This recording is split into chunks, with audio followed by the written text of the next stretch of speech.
સુંદર ખુલાસો છે. આવો મેળ કરતા આવડવું બહુ મુશ્કેલ છે. આ બાજુ માણસ ખેંચાઈ જાય છે, કોઈ વાર આ બાજુ પર્યાય બાજુ ખેંચાય જાય. એકાંત ખેંચાઈ જાય, એકાંત ખેંચાય એમ કે કઈ બધું છોડી દેવાનું છે, એમ કે એક જ દ્રવ્ય છે એમ થઈ જાય. અને કાં તો પર્યાય ઉપર વહી જાય છે. આ ખુલાસો તો બહુ સુંદર છે ને આત્મધર્મમાં મુમુક્ષુઓને બહુ માર્ગદર્શન મળે કે દ્રષ્ટિ પ્રગટ થઈ ગઈ પછી કાંઈ કરવાનું જ નથી રહેતું એવું નથી. દ્રષ્ટિ પ્રગટ થયા પછી સમ્યક દર્શનને જ્ઞાન પ્રગટ થયું, પણ પછી હજી લીનતા પ્રગટ કરવાની બાકી રહે છે. ભેદ જ્ઞાની ધારાને ઉગ્ર કરીને દ્રષ્ટિનું બળ વધારતો જાય છે. એને પોતાની પરિણતિ પોતા તરફ એકદમ વાળતો જાય છે.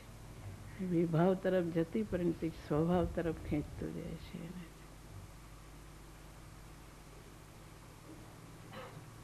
એ હે માને છે છતાં પણ પુરુષાર્થની દોરી ચાલુ છે.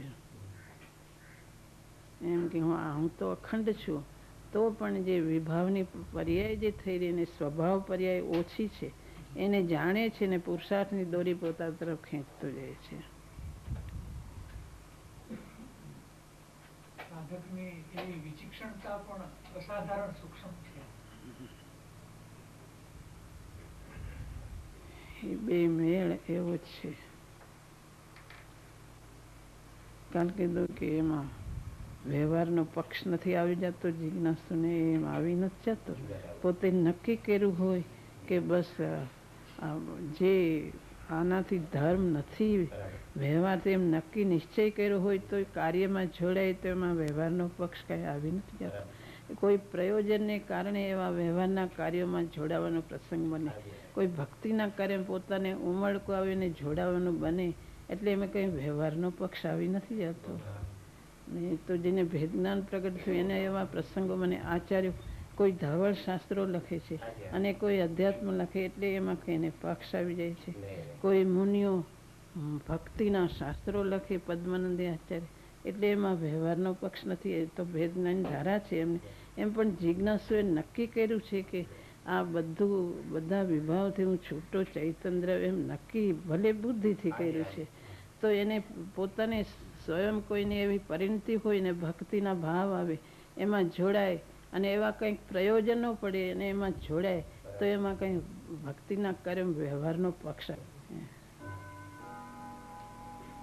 એને નક્કી કરવામાં કચાશ, જિજ્ઞાસુનું નક્કી કરવામાં કચાશ તો પોતાનું કારણ છે. પોતાનું એવા પરિણામ આવે છે એમાં એ પક્ષમાં ખેંચે છે. પરિણામ આવે ભક્તિના કાર્યોમાં કે ભક્તિના ભાવ આવે તો એમાં એ જોડાય તો એમાં કંઈ પક્ષ નથી. એમાં જો નક્કી કરે કે આમાં સર્વસ્વ છે અને આમાંથી જ મને લાભ થવાનો એમ માને તો એને પક્ષ છે. પણ હું મારું સ્વભાવ તો બધા શુભ ભાવથી મારો સ્વભાવ તો જુદો, પણ એને પરિણતિ શુભ ભાવની એવી જાતની ભક્તિની આવે અને કંઈક પ્રયોજન પડે તેમાં જોડાય એટલે એને પક્ષ નથી આવી જતો.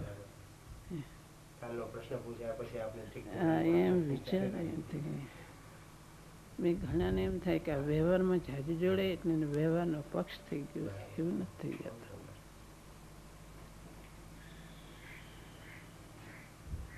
આમ શાસ્ત્રના ભાષામાં અમે પ્રગટ કરવાની અપેક્ષા એ ઉપાડે છે, પણ આપે જો ખુલાસો જે રીતે કર્યો એ તો બહુ સુંદર કર્યો કે ભાઈ એમ નહીં તો બધા બોલી જાય છે ભાષામાં પ્રગટ કરવાની અપેક્ષા કર્યા ઉપાડે છે. પણ એમ કે સાધનામાં સાધકને આવા પરિણામ એને સાથે હોય જ છે. એની દ્રષ્ટિ તો જ્ઞાયક ઉપર સ્થપાયેલી દ્રષ્ટિ જ્ઞાયકથી છૂટી નથી પડતી. હું જ્ઞાયક છું, એ જ્ઞાયકનું જે અસ્તિત્વ એને ગ્રહણ કર્યું, વિભાવથી ન્યારો અધૂરી પૂરી પર્યાય જેટલો હું નથી, ગુણના ભેદ પણ મારામાં નથી. એ જે દ્રષ્ટિ સ્થપાણી જ્ઞાયક ઉપર એ દ્રષ્ટિ તો એની ખસતી નથી, પણ એને જ્ઞાનમાં છે કે આ વિભાવ ઊભો છે. હજી અધૂરી પર્યાય પૂરું સ્વભાવનું વેદન અંશે થાય છે.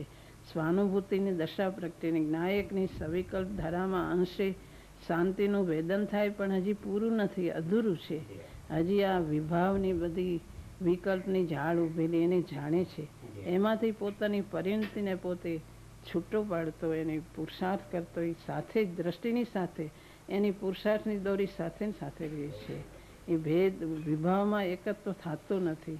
અને જેટલી જ એની ઉગ્રતા થાય એ પ્રમાણે કરતો જાય છે. એમ કરતાં કરતાં જ એની ભૂમિકા પલટાય છે. ચોથી ભૂમિકા એ હોય એમાં પાંચમી, છઠ્ઠી, સાતમી ભૂમિકા એ પોતાની સ્વભાવની દોરીને ખેંચતો, એવી એની વિરક્તિ, જ્ઞાનની ઉગ્રતા, જ્ઞાતાની તીખાશ, જ્ઞાતાધારાની અને વિરક્તિ એમ વધતી જાય એટલી એની સ્વભાવની એકદમ નિર્મળતા થતી જાય છે. સ્વાનુભૂતિની દશાવતી એ સાથે જ રહે છે. એ વિચાર એમ નથી કરતા પ્રગટની અપેક્ષા એ આમ છે, પણ એની પુરુષાર્થની દોરી ચાલુ જ છે. દ્રષ્ટિ ચાલુ છે ને પુરુષાર્થની દોરી પણ સાથે ચાલુ જ છે.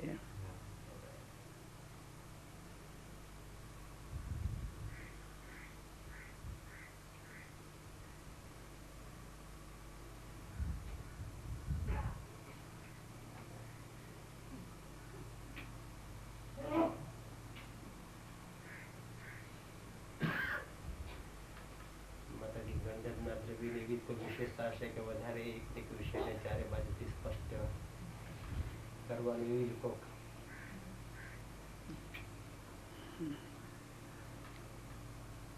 બહુ સુંદર સ્પષ્ટીકરણ આપેલું.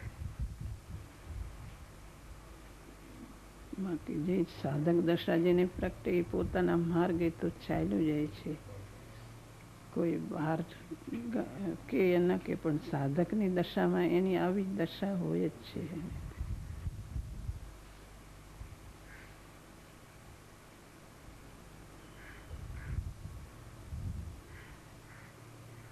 ગુરુદેવ તો કોઈ અપૂર્વ વાણીનો યોગ હતો તો એકદમ સ્પષ્ટ કરીને બધાને નિશ્ચય ને વ્યવહાર અને જ્ઞાન ને દર્શન ને બધું એકદમ સ્પષ્ટ કરીને બતાવી દીધું.